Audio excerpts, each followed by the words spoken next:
Hello, School Transportation Nation. Tony Corpin here. We're so glad you made it to the podcast. We are fresh off of STN EXPO in Reno. It was quite a whirlwind, lots of action. We have Miss Taylor Ekbatani. Hey, Taylor. Hi, great to be here on the Nation, back from Reno. It feels good. That's right. And Mr. Ryan Gray, editorial extraordinaire. Ryan, you did a lot of sessions. You heard it, a lot of speakers. I think everything went good, right? Very good. I'm still trying to catch up on my sleep, and then back at it, as we have magazine and shows coming up. But yeah, it was a great week. Lots of takeaways, lots of ideas for next year. So very invigorating. Yeah, the editorial team sure turned out a lot of new content. We had awards, we had networking events, we had sessions, keynotes, trade show. There was a lot. We had photos going. I mean, guys, if you haven't gone to social media, go to the STN page on LinkedIn, Facebook. Check out all those photo galleries. Our own social media manager, Ruth Ashmore, she put together like a daily video recapping the STN EXPO. I actually had to go back and watch them all again because there was so much happening. It was so good. I highly recommend you guys go to the website. If you search STN EXPO, you're going to get lots of great content, lots of great stories. We gave some big awards as well. We had a new Lifetime Achievement Award. We had our Green Fleet Awards. We've got a Innovation Choice Awards. We're just doing it all. Grandolfo Awards.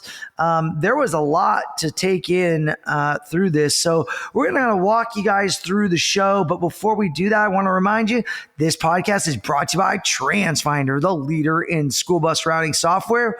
Ride, real innovation delivered with excellence. And by School Radio, your source for reliable radio communications. Did you guys know Ride has the safest family of electric school buses on the road? And it just got bigger. Meet the award-winning creator from STN EXPO. It's all new Type C from Ride with seating for up to 78 students and a range of over 200 miles on a single charge. The creator joins the dreamer and the award-winning achiever to form the most advanced lineup of electric school buses on the road today. Visit ride.co, that's RIDE.co, to discover the future of student transportation. Ride, they're changing the way kids get to school. All right, let me kick it off with Ryan. We've got, there's just a lot to start with, Ryan. I know we kicked off the show with the Transportation Directors Summit. I started the day. We dove into it on my end, but I know there was a lot of other classes happening on that opening Friday as well. You want to kind of break it down? Absolutely. So, we had the return of our National School Bus Inspection Program. So they were in the classroom on that very first day. We had some great participation again here out in Reno.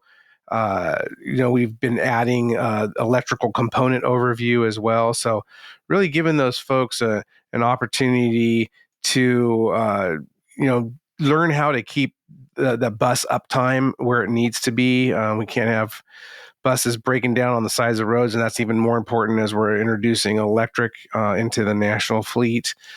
So that was a really good one. Also on that first day, our STN Lifetime Achievement Award winner, Dick Fisher. So we ended up giving him that award a few days later on July 15th, but on July 12th, he was there along with Pete Baxter, former Director of Transportation for Indiana Department of Education, former NASDIPS president, former NAPT president, and obviously with Dick Fisher, the father of National School Bus Safety Week. He and Pete were talking about accident investigations and what needs to be done to keep you out of court, essentially. So that was also a full day.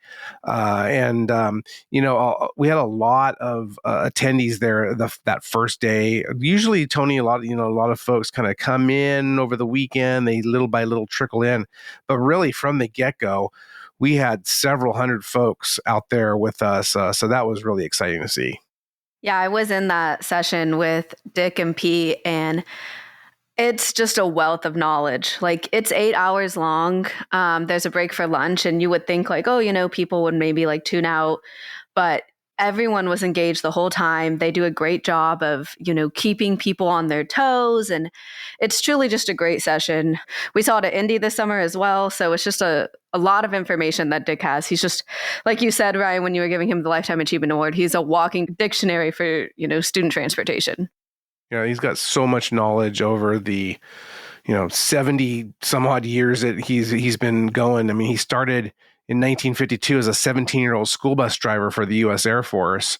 He's 89 years old. So, I mean, 7 decades, Tony. It's just amazing. So that was one of the big reasons why we wanted to recognize him. And he shows no signs of stopping, man. He is excited. He's asking me about next year. And a lot of you get his daily email. He's the founder of TransConsult.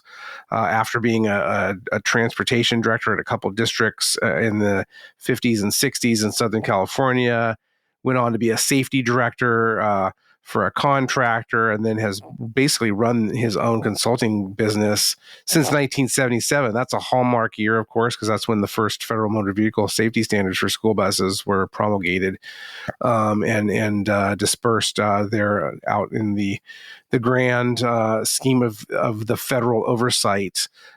So really, again, just a wealth of information. So always excited to have Dick, and we really wanted to make sure that we recognized him this year. And with that, Pete Baxter, he is basically donating some money for a scholarship next year for Reno for a driver trainer. So stay tuned for more details on that as we get a little bit closer to the end of the year. And we'll get some details together. We'll pull that out. Probably have a nomination format where folks need to either tell us why they deserve as a driver trainer to come out to Reno, or maybe their supervisor will nominate them. And of course, we looking to have more driver trainer sessions out in Reno, as well as in Charlotte, North Carolina next year. And, coming up, TSD conference in Frisco, we always have tons of training there for drivers, monitors, dispatchers, supervisors. So, I want to thank Pete for that. I didn't make a comment of that on stage because we were still trying to iron out some of the details, but Tony, you and I talked about that on the way home, and I think that's a great way to honor Dick's expertise that he's brought to the industry too. So if we can, and we again thank you to Pete Baxter for providing that money so that we can get a driver trainer out there next year.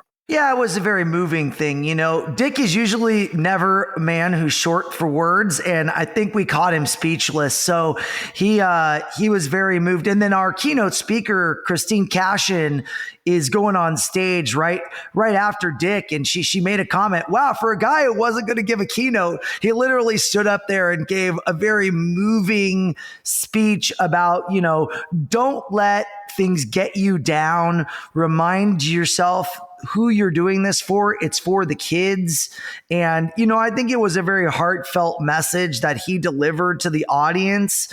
Very authentic coming from Dick as well. And he's so well respected. And, it always blows my mind how old he is. And he's still delivering those sessions with grit and tenacity. And, you got to give it up for the guy. It's amazing that he's got that much durability and spunk still left. And I hope when I'm that age, I got the Dick Fisher, experience under my belt, and I'm still doing it up like that. That guy he blows me away. Well, he's a bulldog for school bus safety, that's for sure. And like I said, yeah, he's showing no signs of quitting. I mean, I was looking when we were getting the article up on him last week, and for winning the award, and I went back, and it was 2013 when he quote unquote retired from the industry. He wasn't going to train anymore. Well, that didn't last very long. So he's been out with us the last several years. I know he helped us launch STN EXPO East that first year we were out in Indianapolis in 2019 as well. drove across the country to make it. So again, yeah, showing no signs of stopping, and really that wealth of information. And he knows the driver, the school bus driver CDL manual front and back. Like you said, just a walking encyclopedia. If you haven't trained under Dick, I implore you to do so. Yeah, so keeping going, we really had an amazing conversation with transportation directors over at the Director Summit. I was very busy with about 150 transportation directors and 24 sponsors. For those that aren't as familiar with the Director Summit, it's basically a leadership opportunity to pull all these directors together to have a very insightful conversation within your peer group. And in essence, what we do is we survey the audience to find out, what do they want to procure? What are their top challenges? And we take a deep dive and we match people up kind of based on that criteria. So I shared some of the details from the survey with the audience. What were the size of the fleets? What was the makeup of the audience in terms of school district, contracted or combination, school and contracted? Did people apply for the EPA Clean School Bus Grant? Did they not? If they hadn't, why hadn't they? So we were just kind of diving a little deeper and really throwing out some of the key things, like, what were the top things affecting school transportation professionals, right? Driver performance, driver safety, number one. Number two, driver retention, recruitment, never a surprise there. Those are usually top line. We had efficiency, so basically optimization of the fleet. We also saw parent communications, which was new to the list. That was number four. And then bullying and assault, again, another safety element, was number five. So the audience really resonated with those topics, and we really dove a little deeper on those, and everybody enjoyed the evening. It was about 2.5 hours of conversation, moving around, networking. And, that's what this is all about. STN EXPO really drives home networking and conversations among peers, because chances are somebody is dealing with this or has dealt with a challenge. And this is where people can come together. And these people don't know each other. A lot of them don't know each other. Some can be friends, some not. So you see varying degrees of that, but always great to have the Director Summit in Reno and get such great participation. Yeah, and then later that night, we recognized our very own Ryan Gray with a milestone, a birthday. So we had a little staff celebration for him. But that was exciting. That was. Thanks for adding that, Taylor. I appreciate that. Couldn't just not. Reminding me of another birthday. It was a big one, the 50th. So yeah, I appreciate that. And there were several friends around the industry were there as well. So it was a little bit of a surprise. Very big surprise, I should say. But wow, what a great cake! The Peppermill. They have a in-house baker. I guess he had been on Cake Wars. So that was pretty exciting. But it was good to take a moment, especially at the beginning of the conference, to kind of catch my breath, because then Tony, from there on out, it was just action packed with everything going on. We had a new electric school bus announced from Microbird, their G5E. So that was exciting. And they had that out, a prototype of it at the Ride and Drive. So that bus will be coming out next spring, is when it's going to be delivered, going into production in January. So learning a little bit more about that. And, Tony is looking for more range on their electric school buses. That continues to be a big driver of folks' anxieties.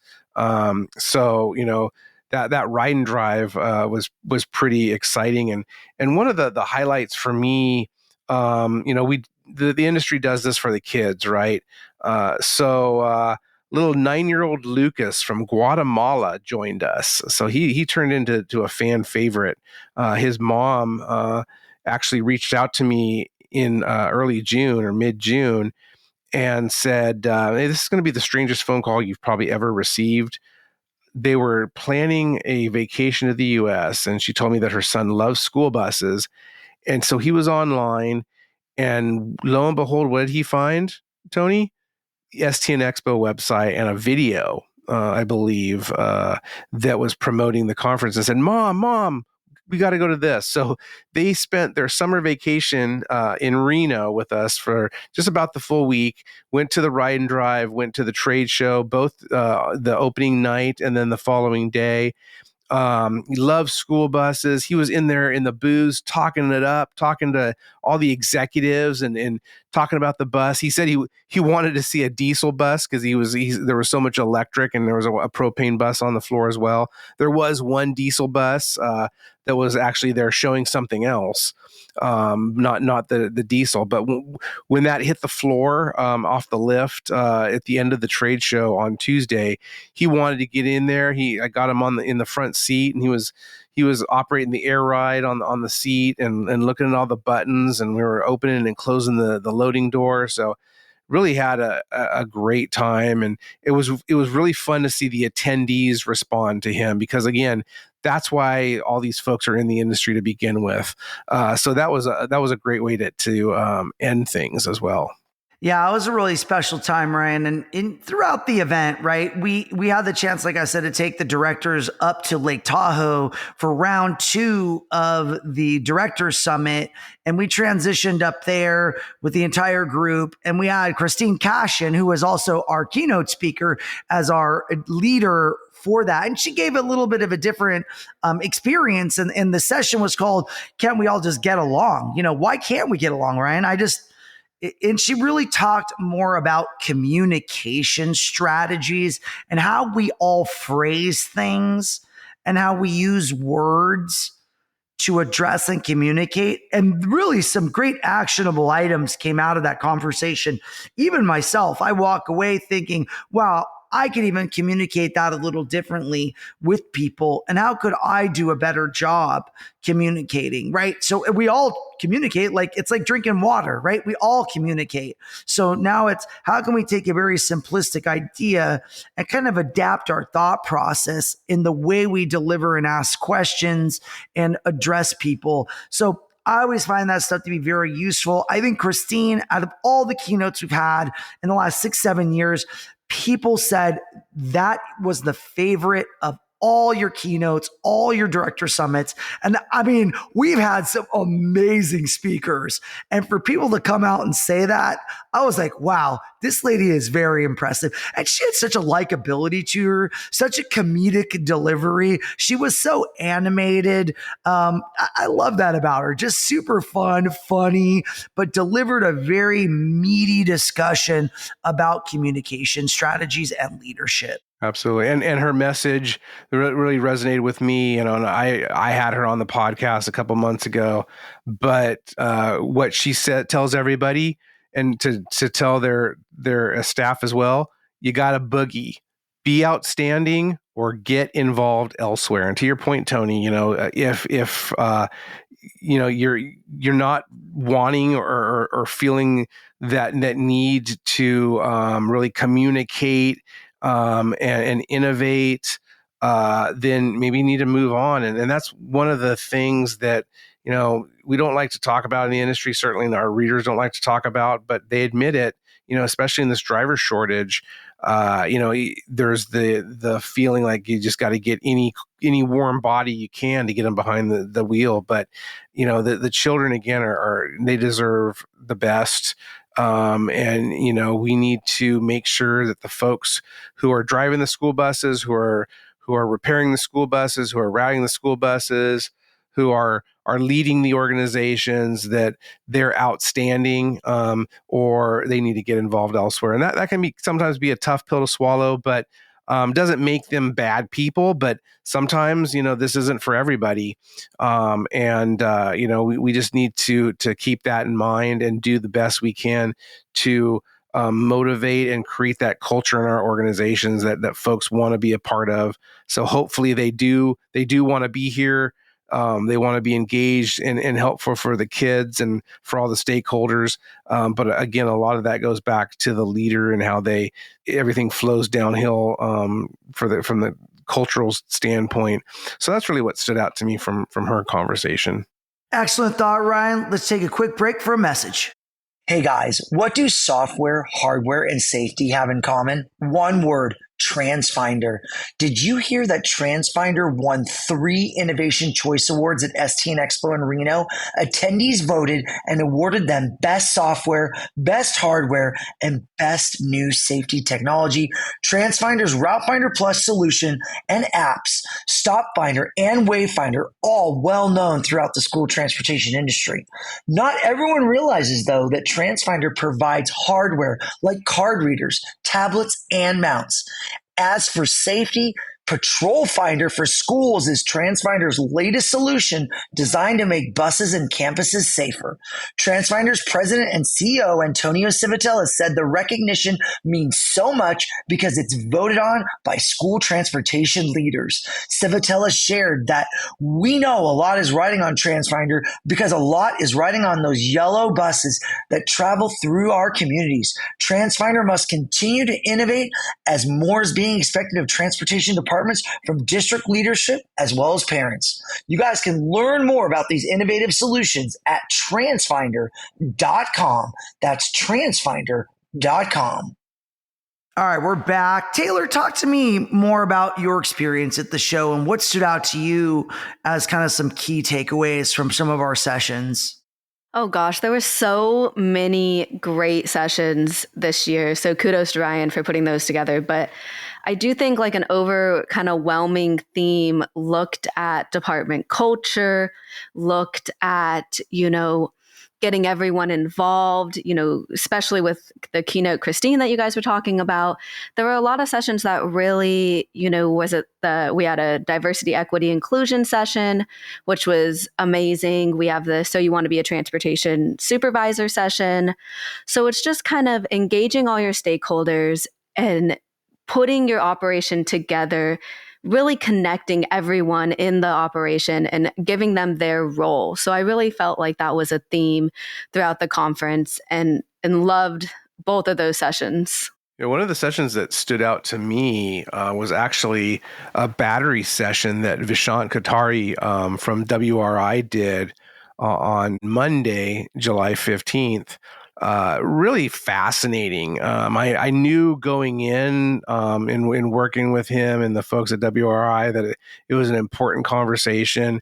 He really talked ultimately about the next use cases for batteries. That kind of second, third, fourth life, but really started things off with a background on the batteries themselves and looking at the two dominant chemistries right now, lithium ion and lithium iron phosphate, or LFP. And he actually had it broken down, had a chart that shows the different countries and the components of these different batteries and what countries own what, or what they control. And of course, China controls a lot. But U.S. was up there, Indonesia, Australia, Russia. So it was really interesting where he talked about how important the chemistry is, and he shared some really important news. There's a federal legislation right now that is looking to mandate how these batteries are tracked. There's QR codes going on these batteries where you can scan them and see where the battery chemistry originated from, where it traveled from, to the manufacturer. There's information on there for first responders. So it's really fascinating stuff where he took a really deep dive in as much as he could. I mean, in an hour and 15 minutes, I felt like it was just packed with so much information. I can only imagine if I'd been able to give him a half day or something, he could have done like everything you need to know about battery chemistry. But it was really fascinating. And the real takeaway was we don't want to dispose of these batteries. We don't want to put them in landfill. So he was talking about the different use cases, showing how some of these batteries already are being used. But it started me thinking in talking with some other folks that right now the kind of the company line that everybody is towing is saying, oh, they're committing to like about 8 to 10 years that these batteries will last. And certainly there could be some duds out there that need to get replaced earlier. But in talking to folks, I think that these batteries are going to last longer as the batteries, the battery technology continues to evolve and improve. The costs are going to come down. I think that it will be interesting when we see the EPA money run out, where the battery electric prices go. I think that we're going to see them go down drastically. But we're seeing this parity with diesel, especially considering what EPA is doing right now with the GHG Phase 3 rules, where they're making diesel more expensive. But really fascinating, about where batteries are going. There's a lot of other technology out there that's extremely expensive, not a good fit for school buses right now. But generally speaking, it's going to be interesting to see where the industry goes with battery selection. We know that Accelera and Cummins, they're developing LFP. Others are as well. We saw that new Microbird that I mentioned earlier that has LFP. We know BYD is using LFP. So is Green Power. So LFP, it's more energy dense. We don't have that thermal runaway. Safety, of course, is first and foremost for this industry. So we're going to start seeing things evolve more and more to LFP. Tony, you made that comment when you were opening the Green Bus Summit with that opening panel that you did as well. Yeah, the panel, had a great mix. We had Craig Beaver from Beaverton School District in Oregon. We had Alex Cook, the chief engineer at First Student. And we had Kean Fields from Boston Public Schools, who's basically running the electrification projects there in Boston, which Boston has laid down kind of a declaration that they're going to go all electric. And they have a massive fleet. I think it was 600 plus. And that is quite a monumental undertaking. And they had a very small deployment. I mean, it was like 5% of their fleet was electric thus far. So they got a long way to go. I know they've got some money queued up from the Clean School Bus program, but man, that's a heavy lift to try to get Boston in a place to do that. And Alex Cook said, for a student, 4 million electric vehicle miles on the road thus far. And that is by far and away the most of any operator in the market. And he's thinking way down the field on how this thing is going to be. And the advancement in technology is a really big element as he talks about energy density within the batteries themselves. And as these batteries become more energy dense and rich, that poses safety concerns to mechanics and other staff members because of that. Now, the chemistry is definitely important. LFP is definitely the safest. We saw Ride launch the Creator, which is their new Type C at STN EXPO in Reno. And also shout out to them because they are the winner of the STN EXPO Innovation Choice Award on the best new green technology at STN EXPO, voted on by our attendees. So shout out to them on that. And the thing is, whenever you have new technology, it's very interesting stuff. And I know BYD, their battery energy division is interesting because there are no OEMs that are completely vertically integrated like they are, right? They're the second largest battery producer worldwide. So it really gives them a strategic advantage. Obviously, they're new to the game and they've rebranded to Ride for their school bus division, but they've got a long way to go to penetrate the market. But in the energy world, they are leaps and bounds ahead in a lot of aspects. And they launched in this new Creator, this technology called blade batteries. So they basically took an LFP battery and they increased the density of the battery and output by what they're benchmarking is about a 43% increase in energy density to increase the range at no additional cost. Now that is progress right there. That is real progress. Now we haven't seen that battery, proliferate within their whole line yet. And that's the key thing. Yet it will. And, can the other manufacturers keep up with the speed of the ride guys and BYD Energy as they deploy this new technology? So time will tell, because as you said, Ryan, from the WRI conversation, these batteries are coming from all over the world. They're not being made in the US. Maybe they're being constructed or packed in the US or Canada, but the actual physical batteries are being made overseas. Yeah, and you have the Build America, Buy America program, but that's still ramping up. I think we're still where 60% of the vehicle, only 60% of the vehicle needs to be U.S. Built and components. So, it ramps up, I believe, to 80% soon. So, yeah, that's one of the eye openers when you look at, and one of the concerns a lot of people have when you're talking about all the world stores that China owns when it comes to electric vehicles, and they're by far the leader right now. And it's so it's no surprise that we see Ride, the school bus arm of BYD. BYD is the largest electric manufacturer in the world, and we're not seeing their cars quite yet, but they're knocking on the door.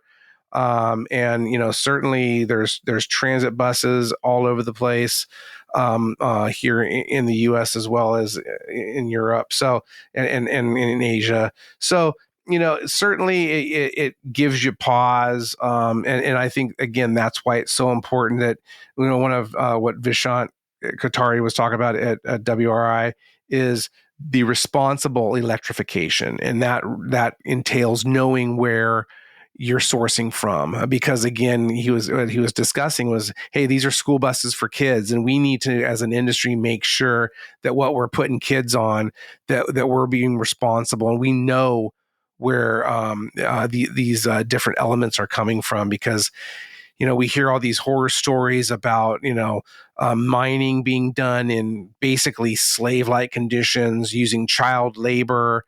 We can't have that. So that's certainly a big point of emphasis. And, not only do transportation directors and superintendents need to be, figuring out the range and the infrastructure and, the different configurations of these electric vehicles, but they need to make sure that they're responsibly sourced.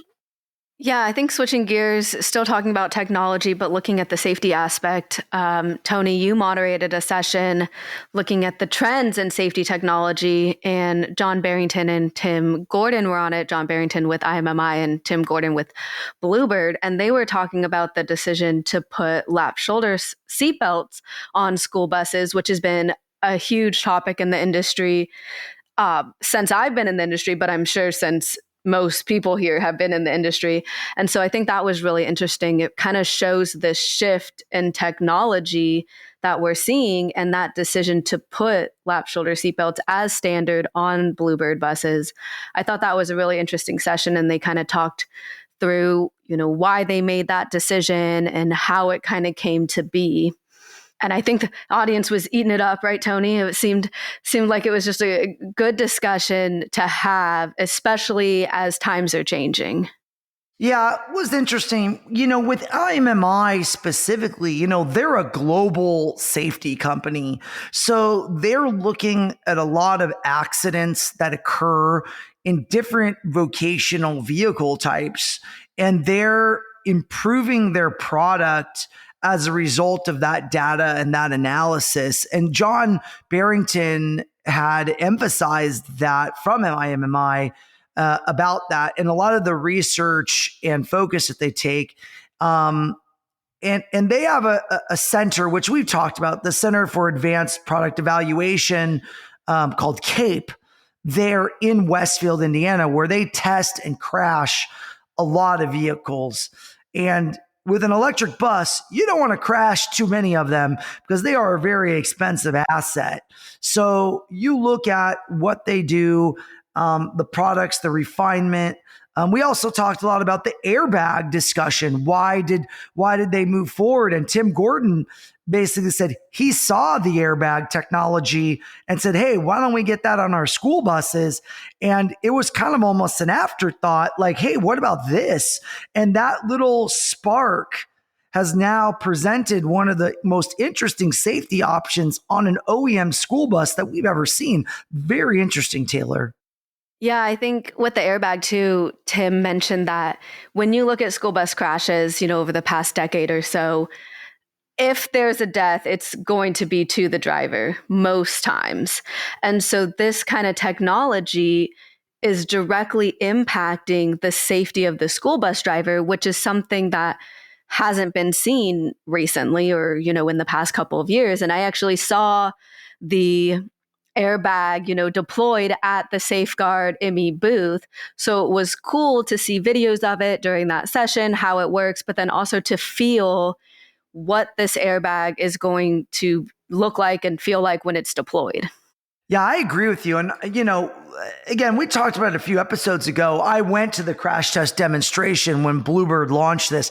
It was a little hard to see the airbag, but the videos that were shown at STN EXPO were, in fact, the video representation of that happening. So everybody got to see how fast that airbag deployed. And we talked also about how the technology worked in terms of the severity of the crash. And so a question I had was, do you replace the steering wheel? And they were like, well, if you had a crash so horrific that the airbag deployed, the bus is probably going to be totaled at that point, Tony. And I was like, yeah, that's a valid point. I could see that. So I think when we look at these sorts of things, as Taylor said, it's a safety thing to protect the driver to then potentially help evacuate the children off in a safe manner. And God forbid this stuff happens. It's like, why do we have insurance? Well, we have insurance in case something happens. I never want to use my insurance. I don't. That means something bad has happened. But I'm glad I have it if something bad happens, right? So I think this is the same premise. These safety technologies exist to hedge against a potential major accident or major safety thing that could happen.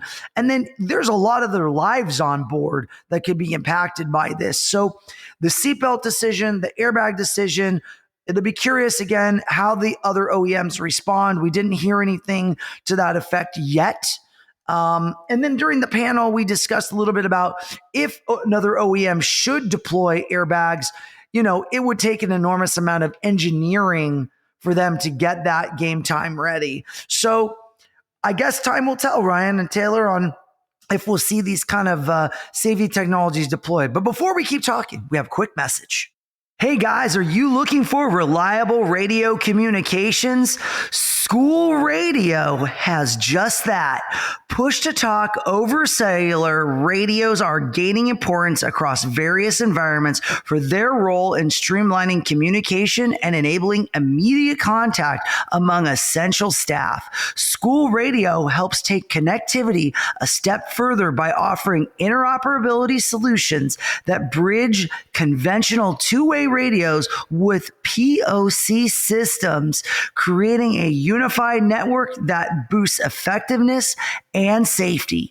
This integrated strategy guarantees smooth communication in both emergency situations and daily activities. To learn more about school radio, how they can improve your communication methods, visit school-radio.com. That's school-radio.com.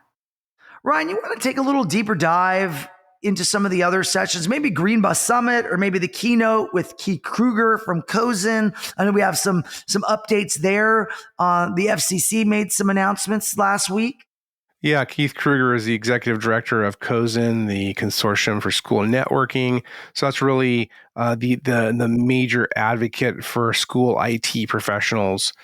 And we've talked a lot about it, Tony and Taylor, E-rate, school bus Wi-Fi hotspots and equipment are now eligible for that funding. And he was there to open our day on Tuesday before the trade show with a talk about E-rate, what it means, and also talking about emerging technology for outside of the traditional classroom and for that extended classroom of the school bus. The discount program is how he really referred to it, because that's what it is. It's 50 to 90% of the cost. So that's really predicated on the disadvantaged community that you're serving.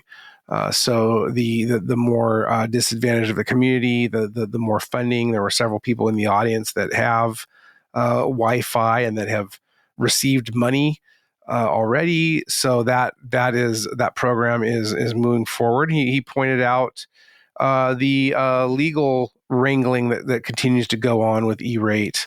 There is a faction out there amongst Republicans in Congress that are trying to get that reversed. There is a court case right now in the Fifth District Court of Appeals.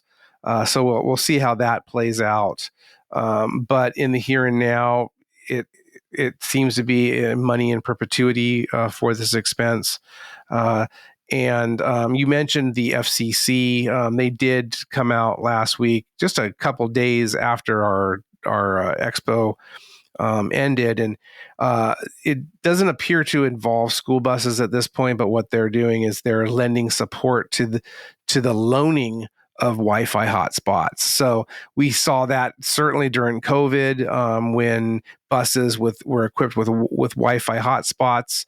A lot of them with that emergency connectivity funds that was really a predecessor to E-rate being fully available to school districts for their school bus Wi-Fi. But it does not mention school buses in this vote that took place last week. And we have to remember, again, this is a partisan support for this.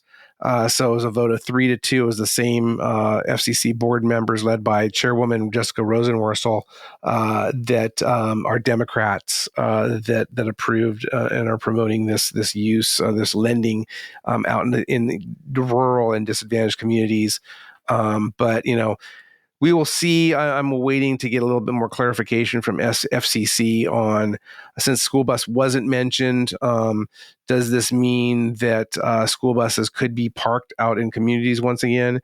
The way I'm reading it, it doesn't seem so, because, again, this has to be for educational purposes. And it seems to be talking about libraries mostly, and some schools that could be loaning out like physical hotspots or these pucks. A lot of these devices came about during COVID, or at least really expanded use during COVID, along with parking the buses out there. Because parking the buses out there, that's a logistical challenge.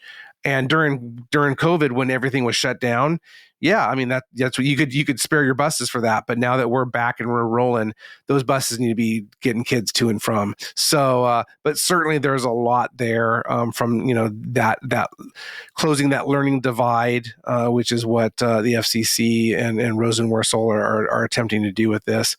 So it's a really great conversation to have, and then to lead into the second day of the trade show, where folks can go out and ask some questions about, what does this mean to my operations? Yeah, Keith really mentioned working with IT departments who are, experienced, comfortable with E-rate.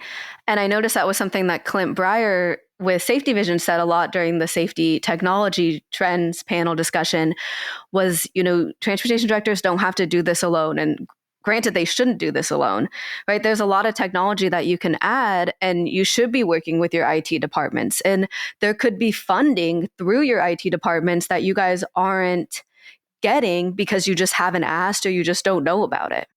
Absolutely. And it was interesting too, because he showed a graphic. COSIN surveys IT professionals nationwide at K through 12 schools, and showing how the priority has shifted. So this past year, cybersecurity ranked number one in terms of priorities amongst IT professionals. Not a surprise. Number two, data privacy and security. That led right into a couple of sessions that afternoon that we discussed those topics. Networking infrastructure was number three. Determining AI strategy, number four, another session that we had on Tuesday. And then IT crisis preparedness. We had a lot of crisis management, incident command management, both on the law enforcement and fire side at STN. We didn't talk too much from an IT standpoint, but maybe for another day. But certainly more and more transportation is working with IT departments. IT departments need to be working with transportation. IT departments don't know what it takes to transport kids to and from this industry. They're the experts at that. This industry, while there might be some in the industry that are IT experts, they're in the camp of making sure that they need to get all of their needs communicated. So IT understands, IT develops a strategy that includes transportation, looking at all the data flowing back and forth to and from school buses, student verification, ridership, the parent apps and communication, both the communication to the drivers, how are these buses are rolling computers now, and all the diagnostics. So there's just a boatload of stuff to wrap your head around if you're not an IT professional, and certainly a boatload of information to wrap your head around if you are. Yeah, one other thing I want to just bring up before we kind of wrap the podcast, I want to talk about our award winners, right? We gave Dick Fisher the Lifetime Achievement. We talked about that, but I also want to recognize Kenny Mulder. He was awarded the Grandolfo Award, and that is someone near and dear to our heart. Linda Grandolfo, her late husband, Peter Grandolfo, worked for Chicago Public Schools, and we have been giving this award, I think it was 17 years, Ryan? Is that right? It was the 17th year, yeah. 17 year. That is a long time.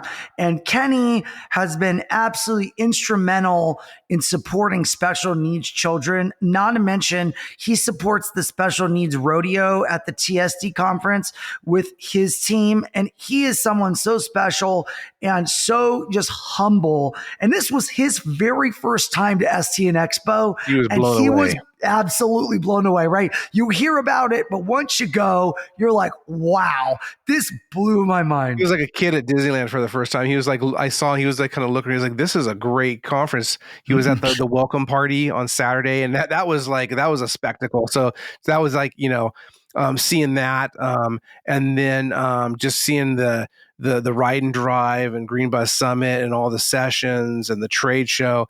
He, on a couple occasions, he told me, he said, Ryan, this is a really great conference. So that was really cool to see. So congratulations to Kenny, absolutely deserving. He sets up, he and his team usually, one of his fleet managers sets up the entire rodeo out at TSD. And basically they're in St. Louis County. He's the transportation director for the special district of St. Louis County there in Missouri, St. Louis area. They don't have a huge ridership number. I think it's about 3,600 or so students, but these are all students with disabilities, with IEPs. So he is just, has been at the forefront of special needs transportation and really revolutionizing that. Also, Tony, we had several other award winners. We had our Innovation Choice Awards chosen by our STN EXPO attendees. TransFinder, earlier I should say, you mentioned Ride. Ride won for its new Creator Type C school bus for the best green technology. But TransFinder, they scored a hat trick. They won best hardware, best software, best safety technology. So congratulations to them as well. Yeah, that's it's special. The attendees voted, and that was the result. So you guys can read more about that on stnonline.com. And speaking of TransFinder, they hosted their Lunch and Learn with their top transportation teams, and they gave out the awards. And the winner was Wani in Indiana, our friend Amy Rosa. Though she could not be there, there was a representative from there that accepted the award. And we actually live streamed the awards ceremony and conversation. You go on the STN YouTube channel to watch that. Strangely enough, we had a power outage at the hotel, which they say did not happen in 28 years, but those generators kicked on. There's a little segment that went black for a segment where you could still hear people talking, which is kind of an interesting dynamic. We do everything at STN Expo. We're prepared. It's like transportation. Anything can happen. So we bounced back quick, but really great opportunity. If you guys want to watch that session, go to the STN YouTube channel. You can watch it live. Also, we live streamed the Green Bus Summit opening session that I hosted that we talked about a little earlier. So great opportunity to maybe catch a little bit about the conversations that were had, get some insights. But that's the first time we've ever live streamed from the show. And I thought it was very cool to get that background and see it delivered on a social media platform. Really special. And then last but not least, we had the Green Fleet Awards at the Green Bus Summit. We gave out 6 awards to deserving folks. We had rural, small, medium, large, regional contractor, and national contractor. So congratulations to all our winners there. Again, read up on stnonline.com about all the winners. There's great photos, background on everything, but definitely worth a look on the website. But guys, we have had a fantastic time. STN Expo was an amazing event. We're already planning for next year, which would be July 11th through the 16th, 2025. Go figure, right? We're only 360 days away. So mark your calendars. We'd love to see you in Reno. Also, don't forget, we have STN Expo in Charlotte, which is our STN Expo East. That's going to be March 20th through the 25th. That is a new addition to STN Expo's portfolio. We're going out east. We'd love to see you there. We got the Charlotte Motor Speedway. We're at the Embassy Suites in Concord, which is about 10 minutes north of the Charlotte Airport. So that is going to be a great opportunity if you're on the East Coast to come be a part of STN Expo, see what you're missing at this great event. We got some special stuff planned. It's definitely going to be different than in Reno. We got different environment, different schools, different speakers. There's going to be a lot of fun things, some surprises too, I think. Got a lot of new potential vehicle launches coming next year. So we'll see where the OEMs launch those vehicles. So that might be a nice surprise for everyone. And don't forget as well, we have our TSD conference. That's Transporting Students with Disabilities and Special Needs. That is coming up this year in November down in Dallas, Texas, in a suburb of Frisco. We'd love to see you guys there November 7th through the 12th. You can go to tsdconference.com, lock in that super early bird rate to save $200 on your registration. There's limited time to register for that. So make sure you jump on that. Do not wait. Take advantage of that discount to get the absolute best in special needs training for your team.